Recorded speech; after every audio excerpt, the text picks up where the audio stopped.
નમસ્કાર સજ્જનો, સ્વાગત છે આપનું અમારી યુટ્યુબ ચેનલ ક્રિએટિવ ગુજરાતી ઉપર. તો સજ્જનો, આજે તારીખ 29 જુલાઈ અને બુધવાર માર્કેટ આજે ગેપ અપ ખોલીને નિફ્ટી ઇન્ડેક્સ 264 પોઈન્ટના વધારા સાથે 24,250 અંક બંધ આવ્યો છે. આજે નિફ્ટી આઈટી ઇન્ડેક્સ 2.30% પ્લસમાં રહ્યો છે.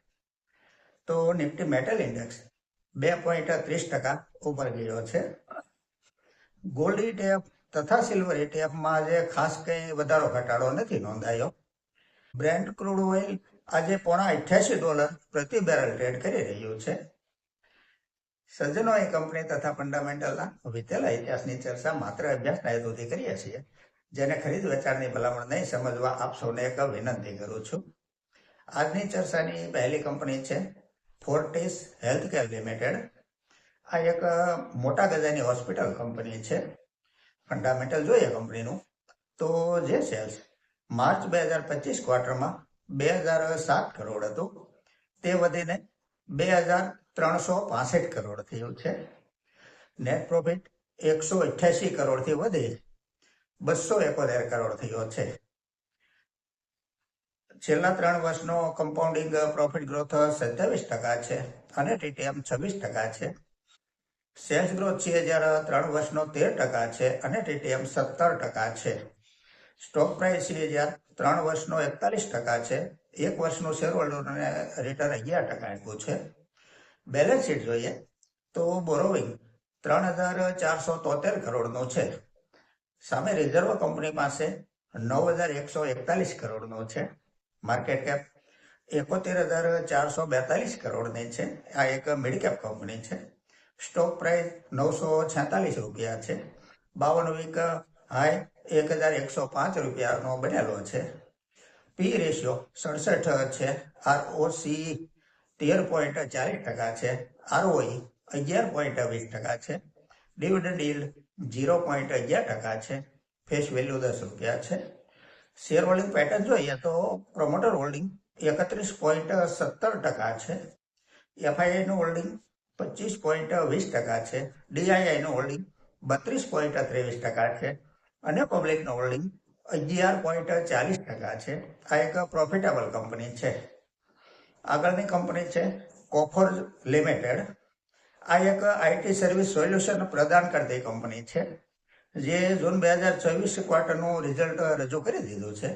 જેને આપણે આંકડામાં સમજીએ તો જે સેલ્સ જૂન 25 ક્વાર્ટરમાં 3,704 કરોડ હતું, તે વધીને 5,528 કરોડ થયું છે.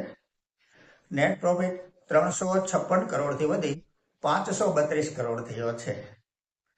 છેલ્લા 3 વર્ષનો કમ્પાઉન્ડિંગ પ્રોફિટ ગ્રોથ 31% છે અને TTM 98% છે. સેલ્સ ગ્રોથ 3 વર્ષનો 27% છે અને TTM 36% છે. સ્ટોક પ્રાઇસ 3 વર્ષનો 22% છે. રિટર્ન ઓન ઇક્વિટી લાસ્ટ યરનો 21% છે. બેલેન્સ શીટ જોઈએ તો બોરોવિંગ 728 કરોડ છે. સામે રિઝર્વ કંપની પાસે 9,470 કરોડનો છે. માર્કેટ કેપ 75,992 કરોડની છે. આ પણ એક મિડ કેપ કંપની છે. સ્ટોક પ્રાઇસ 1,717 રૂપિયા છે. 52 વીક હાઈ 1,990 રૂપિયા સુધી ગયેલો છે. પી રેશિયો 39.60 છે. ROC 23.50% છે. ROE 20.60% છે. ડિવિડન્ડ yield 0.68% છે. ફેસ વેલ્યુ 2 રૂપિયા છે. શેર હોલ્ડિંગ પેટર્ન જોઈએ તો FIIનું હોલ્ડિંગ 24.31% છે. DIIનું હોલ્ડિંગ 42.62% છે અને પબ્લિક પાસે 33.07% હોલ્ડિંગ છે. આ કંપનીમાં પ્રમોટરનું હોલ્ડિંગ નથી. કંપની પ્રોફિટેબલ છે.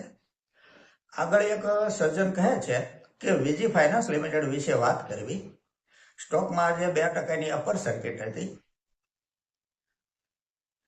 આ એક NBFC કંપની છે. સેલ્સ પ્રોફિટ જોઈએ તો જે સેલ્સ જૂન 25 ક્વાર્ટરમાં 57 લાખનું હતું ને, તે વધીને 89 લાખ થયું છે. નેટ પ્રોફિટ -33 લાખથી વધીને જૂન 26 ક્વાર્ટરમાં 1,14 લાખ થયો છે. જે જૂન 25 ક્વાર્ટરમાં -33 લાખ નેટ પ્રોફિટ બતાવેલો હતો કંપનીએ. સેલ્સ પ્રોફિટ બંનેમાં વધારો થયો છે. છેલ્લા 3 વર્ષનો કમ્પાઉન્ડિંગ પ્રોફિટ ગ્રોથ 65% છે અને ડીટીએમ 41,200% છે. કોઈ પણ કંપની જ્યારે માઇનસમાંથી પ્લસમાં આવે ને ત્યારે આવા જ આંકડા આવતા હોય છે. સેલ્સ ગ્રોથ CAGR 3 વર્ષનો 36% છે અને ડીટીએમ 171% છે. બેલેન્સ શીટ જોઈએ તો બોરોવિંગ 7 કરોડ છે. રિઝર્વ કંપની પાસે 9 કરોડનું છે. માર્કેટ કેપ 202 કરોડની છે. આ એક નેનો કેપ કંપની છે. સ્ટોક પ્રાઇસ ₹9.89 છે. પી રેશિયો 49 છે. ROC 10% છે અને ROE 9% છે. ફેસ વેલ્યુ ₹1 છે. શેર હોલ્ડિંગ પેટર્ન જોઈએ તો પ્રમોટર હોલ્ડિંગ 35.49% છે. ડીઆઈઆઈ પાસે 0.19% હોલ્ડિંગ છે અને પબ્લિક પાસે 64.32% હોલ્ડિંગ છે. દોસ્તો, જે જૂન ક્વાર્ટરમાં 114 કરોડ નેટ પ્રોફિટ કંપનીએ બતાવ્યો છે ને, તેમાં 119 કરોડની અધર ઇન્કમ સામેલ છે. અને બીજું કે પબ્લિકનું હોલ્ડિંગ 64.32%, જે વધારે કહેવાય આવી માઇક્રો કેપ કંપનીમાં, સ્મોલ કેપ કંપનીમાં. સ્ટોક લગાતાર સર્કિટથી ઉપર જઈ રહ્યો છે, મતલબ કે કોઈ સ્ટોકને મેન્યુપ્લેટ કરી રહ્યું છે. અને જ્યાં સુધી અપર સર્કિટ લાગે ને ત્યાં સુધી કોઈના હાથમાં સ્ટોક આવવાનો પણ નથી. અને જે દિવસે ટ્રેડ પડશે તે દિવસે સેલર સર્કિટ રહેશે. આવી કંપનીઓથી દૂર રહેવામાં મજા છે. માટે જેન્યુઇન વ્યક્તિએ જેન્યુઇન રીતે ઇન્વેસ્ટ કરાય, આવા જોખમ ન લેવાય કદાપી. તો સજ્જનો, આ સાથે આજની આ ચર્ચા અહીં પૂરી કરીએ છીએ. જો આપને આજની આ ચર્ચા પસંદ આવી હોય તો લાઈક કરજો, શેર કરજો, મારી ચેનલને સબસ્ક્રાઈબ કરજો. નમસ્કાર.